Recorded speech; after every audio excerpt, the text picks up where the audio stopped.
Doubled array जो कि C plus plus map को यूज़ कर कर और साथ में एडिशनल लॉजिक को हैंडल कर कर सॉल्व किया जा सकता है। तो सबसे पहले हम इसकी रिक्वायरमेंट्स देख लेते हैं। इसमें हमें एक इंटीजर एरे ओरिजिनल दी है जो कि ट्रांसफॉर्म की जा रही है एक डबल्ड एरे चेंज में by appending twice the value of every element. तो ओरिजिनल एक एरे है जिसमें हम हर एलिमेंट को मल्टीप्लाई बाय 2 कर रहे हैं और एक नई एरे बना रहे हैं जिसमें ओरिजिनल एलिमेंट्स होंगे और डबल्ड एलिमेंट्स होंगे और उसको एंड में रैंडमली शफल करके हमें रिजल्टिंग एरे मिल रही है। और हमें दिया हुआ है कि हमें रिजल्टिंग एरे दी हुई है जो कि चेंज्ड एरे नाम से दी हुई है और हमें ओरिजिनल एरे फाइंड करनी है। और इन्होंने साथ में एक कंडीशन भी दी है कि अगर चेंज एक डबल एरे है तो ही रिटर्न करिए वरना एक एम्प्टी एरे रिटर्न कर दीजिए। इसका मतलब हो सकता है कि जो हमें एरे दी हुई हो वो डबल्ड एरे नहीं हो, वो कोई एक रैंडम सी एरे हो जिसमें एलिमेंट्स डबल्ड वाले फॉर्म के नहीं हो। तो हमें दो चीज़ें चेक करनी है इस चैलेंज में। पहली चीज़ तो ये है कि क्या ये डबल्ड एरे है, और दूसरी चीज़ ये है कि अगर ये डबल्ड एरे है तो हमारी ओरिजिनल एरे क्या हो सकती है, ये हमें फाइंड करना है। और ओरिजिनल का हमें किसी भी एरे रैंडम ऑर्डर में हम रिटर्न कर सकते हैं एलिमेंट्स। तो बेसिकली हमें इसमें जैसे एक एग्जांपल दिया हुआ है 1 3 4 2 6 8, जिसमें 1 3 4 के अगर डबल एलिमेंट्स निकाले तो 2 6 और 8 आते हैं जो कि एग्जिस्टिंग एरे में प्रेजेंट है। तो इस तरीके से हमें ये एरे दी हुई है। 6 3 0 1 में आप देख सकते हैं कि ज़ीरो का डबल ज़ीरो ही होता है लेकिन कोई एलिमेंट साथ में नहीं है। 1 का डबल 2 होता है, वो भी एलिमेंट नहीं है। लेकिन 3 का डबल 6 है, तो इसीलिए ये एरे वैलिड नहीं है और हमने एक एम्प्टी एरे रिटर्न कर दिया। सिमिलरली गोज़ फॉर 1 में भी एक रिटर्न कर रहे हैं तो खाली आंसर आ रहा है। साथ में एक बार कंस्ट्रेंट्स देख लेते हैं। चेंज की लेंथ है 10⁵ तक, यानी n स्क्वायर वाले सोल्यूशंस वर्क नहीं करेंगे। और जो चेंज आई है वो 0 से लेकर 10⁵ तक कुछ भी हो सकता है। एक चीज़ ध्यान रखने वाली इसमें ये है कि चेंज की वैल्यू 0 भी हो सकती है, जो कि इम्पॉर्टेंट है क्योंकि 0 का डबल 0 ही होता है। तो इस बात का हमें थोड़ा सा ध्यान रखना पड़ेगा। तो सबसे पहले तो इसमें हम इजीली देख सकते हैं कि हमें पता होना चाहिए कि हर नंबर कितनी बार आता है, ये हमारे लिए जानना इंपॉर्टेंट है। और उसका डबल नंबर भी आ रहा है कि नहीं आ रहा वो जानना ज़रूरी है, क्योंकि मैं अज्यूम करके चलता हूँ कि ये एक अच्छी एरे है। तो फिर मैं ये फाइंड करना मैं ये अच्छी एरे इन द सेंस मैं चाहूँगा ये वैलिड एरे है, चेंज्ड वैलिड एरे है। तो हम स्टार्ट करेंगे, लेट्स से 1 से स्टार्ट किया और हमें हमेशा ये करना है कि ओरिजिनल एरे फाइंड करनी है। तो यानी हमें मिनिमम एलिमेंट को उठाना पड़ेगा और देखना पड़ेगा कि इसका डबल एलिमेंट एग्जिस्टिंग एरे में है कि नहीं। जैसे हम इस एरे को देख लेते हैं। हम स्टार्ट करते हैं 1 2 3 4 6 8, हमारी सॉर्टेड एरे मिलेगी हमें।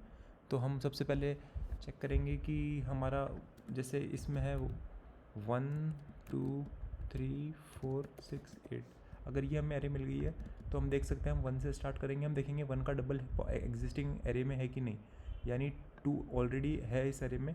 तो हमने 1 और 2 को हटा दिया कि ये एक वैलिड चीज़ है। अब हम 3 पर आए, सबसे छोटा हमारा एलिमेंट बचा 3 का डबल 6 है तो हमने एरे में फाइंड किया और उसको रिमूव कर दिया।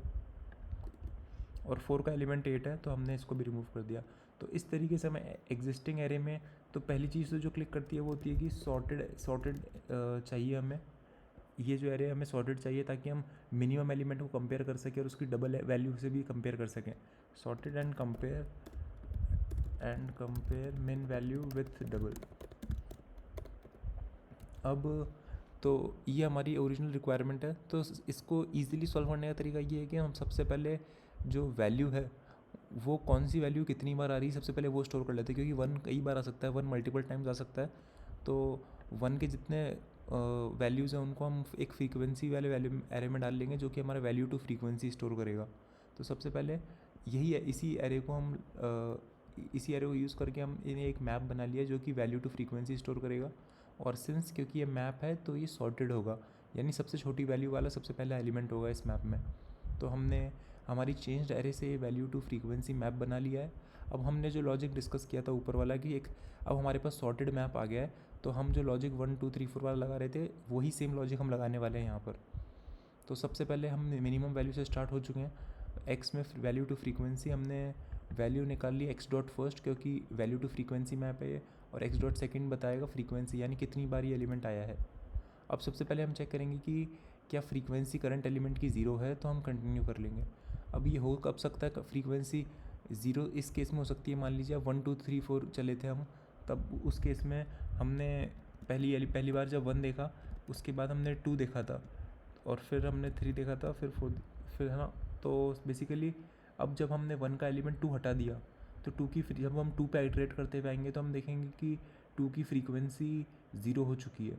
तो इसीलिए उस केस को हैंडल करने के लिए हमें ये ध्यान रखना पड़ेगा कि फ्रीक्वेंसी 0 तो यहाँ से कंटिन्यू करना है। अब हम नीचे आ गए, इसका मतलब फ्रीक्वेंसी 0 ही नहीं है, ये नंबर एग्जिस्ट करता है। तो सबसे पहले हमें 0 वाला केस जो हमने देखा था, क्योंकि 0 इंटू 2 0 ही होता है, इसीलिए इस केस को हमें थोड़ा सा ध्यान से हैंडल करना पड़ेगा।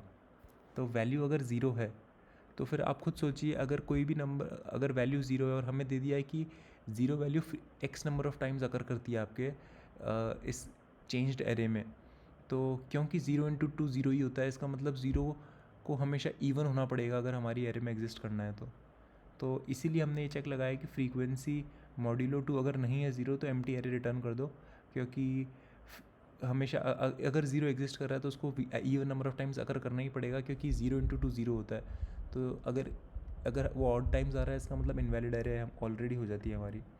तो इसीलिए हमने इसको चेक कर लिया और एंड भी रिटर्न एरे कर रहे हैं। अगर फ्रीक्वेंसी इवन नंबर है, इसका मतलब आधे ज़ीरोज़ तो ओरिजिनल एरे के थे और आधे जो ज़ीरोज़ हैं बचे हुए वो डबल्ड एरे के हैं। तो इसीलिए हम आंसर के एंड में हम अपेंड कर देंगे हमारे फ्रीक्वेंसी बाय 2 और वो सारे ज़ीरोज़ अपेंड कर देंगे जो कि फ्रीक्वेंसी बाय 2 हैं। तो हम इस तरीके से हम देख सकते हैं कि 0 वाला केस हैंडल कर ले और एंड में कंटिन्यू करेंगे, क्योंकि 0 का केस हैंडल हो चुका है। अब बचते हैं नॉर्मल केस यानी नॉन ज़ीरो केसेस। तो उसमें हम सिंपल सी बात है, पहले चेक करेंगे कि अगर मान लो नंबर, जैसे इस केस में 1 आ रहा था, 1 नंबर ऑफ़ टाइम्स 1 आ रहा था, तो हम चेक करेंगे कि 1 इंटू 2 क्या होता है, 2। तो क्या 2 एग्जिस्ट करता है मेरे मैप में? तो सबसे पहले हमने ये चेक किया कि क्या डबल वैल्यू एग्जिस्ट करती है हमारे मैप में। अगर नहीं करती है तो मतलब हमारा इनवैलिड हो जाएगा, और अगर करती भी है, मान लो 2 एग्जिस्ट करता भी है, लेकिन जो फ्रीक्वेंसी है 2 की वो हमारे 1 की फ्रीक्वेंसी से कम है, यानी 2 तो एक, मान लीजिए 2 एक बार ही आ रहा है लेकिन 1 2 बार आ रहा है, तो 1 के डबल वाले एलिमेंट्स हमें सारे नहीं मिले हैं। तो अगर वैल्यू 2 फ्रीक्वेंसी यानी फ्रीक्वेंसी ऑफ 2 इंटू वैल्यू अगर करंट फ्रीक्वेंसी से कम है तो भी हमारी इनवैलिड एरे हो जाएगी। तो हम एंड में रिटर्न कर देंगे एम्प्टी। अब मान लीजिए कि फ्रीक्वेंसी भी जो 2 इंटू वैल्यू वाली फ्रीक्वेंसी है वो भी कम है, वो भी ज़्यादा है करंट एलिमेंट की फ्रीक्वेंसी, तो इसका मतलब ये वैलिड हो सकता है। तो हम ये करेंगे कि आंसर में इंसर्ट कर देंगे फ्रीक्वेंसी, जो फ्रीक्वेंसी नंबर ऑफ़ टाइम्स हम वैल्यू को इंसर्ट कर देंगे हमारे आंसर में, और फिर हम अपने वैल्यूज़ को अपडेट कर देंगे कि जो value to frequency of 2 into value है उसमें से हम फ्रीक्वेंसी हटा देंगे, क्योंकि ये जो फ्रीक्वेंसी नंबर ऑफ़ टाइम्स था ये डबल्ड वैल्यूज़ है, तो बेसिकली हमें डबल वैल्यूज़ हटानी है। तो इसको हमने रिमूव कर दिया फ्रीक्वेंसी का, और करंट वैल्यू में से भी हमने frequency number of elements remove कर दिया, और एंड में हमने आंसर रिटर्न कर दिया इसको फाइनल बताने के लिए, क्योंकि अगर यहाँ तक हम पहुँच रहे हैं इसका मतलब हमारा आंसर डेफिनेटली एग्जिस्ट करता ही है। तो इसी तरीके से हम इसको सॉल्व कर सकते हैं। और आप टाइम कॉम्प्लेक्सिटी वाइज बात करें इसकी, तो हम O of n log n में इसको सॉल्व कर रहे हैं, क्योंकि हम सॉर्टेड मैप यूज़ कर रहे हैं इसको सॉल्व करने के लिए, और ये लूप n टाइम्स चलता है, और हर बार हम O ऑफ log n वाले ऑपरेशंस कर रहे हैं, इधर फाइंड करना और वो सब करना। तो O of n log n और टाइम कॉम्प्लेक्सिटी इसकी O ऑफ n है, क्योंकि हमने पूरा मैप बनाया है जो कि n number of element store करेगा। तो इस तरीके से हम इसको सॉल्व कर सकते हैं। अगर आपको इसमें कुछ भी यूज़फुल या इंटरेस्टिंग लगा हो तो लाइक ज़रूर कीजिएगा और सब्सक्राइब ज़रूर कीजिएगा। Thank you.